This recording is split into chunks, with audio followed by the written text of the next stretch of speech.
नमस्कार, मी सौ नीलम निलेश व्यवहारे, महाराष्ट्र प्रदेश संघटक आम आदमी पार्टी। आज आम्ही पुन्हा एकदा महानगरपालिकेच्या ड प्रभाग कार्यालयामध्ये आलेलो आहे आणि सहाय्यक आयुक्त उमेश बाबू सलगर यमगर यांना भेटलो आणि त्यांच्याशी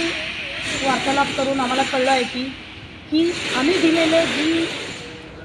काटेमंडोली नाका ते तिसगाव नाका या रोडवर गतिरोधक म्हणजे स्पीड ब्रेकर बसवण्यासंदर्भामध्ये शीघ्रतेने आम्ही पहिल्या 14/11/2025 रोजी पत्र दिलं होतं, परंतु काही त्यांचं हालचाल नाही किंवा काही कार्य नाही, म्हणून आम्ही आज त्यांना परत एकदा स्मरणपत्र दिलं आणि त्यांच्याशी ज्या वेळेला संवाद साधला त्यावेळेला आम्हाला कळलं की येत्या 7 दिवसामध्ये त्या रोडवर काटेमंडोली नाका ते तिसगाव नाका या रोडवर स्पीड ब्रेकरही लागण्यात येणार आहे। तसेच शाळांच्या बाहेर दवाखान्यांच्या बाहेर पाट्या लावल्या जातील की बाबा इथे शाळा आहे, इथे दवाखाना आहे, की जेणेकरून अपघात टळतील आणि नागरिकांचा जनतेचं संरक्षण होईल, म्हणून आम्ही ह्या स्पीड ब्रेकर संदर्भात आज परत एकदा स्मरणपत्र दिलेलं आहे। परंतु जर येत्या 7 दिवसानंतर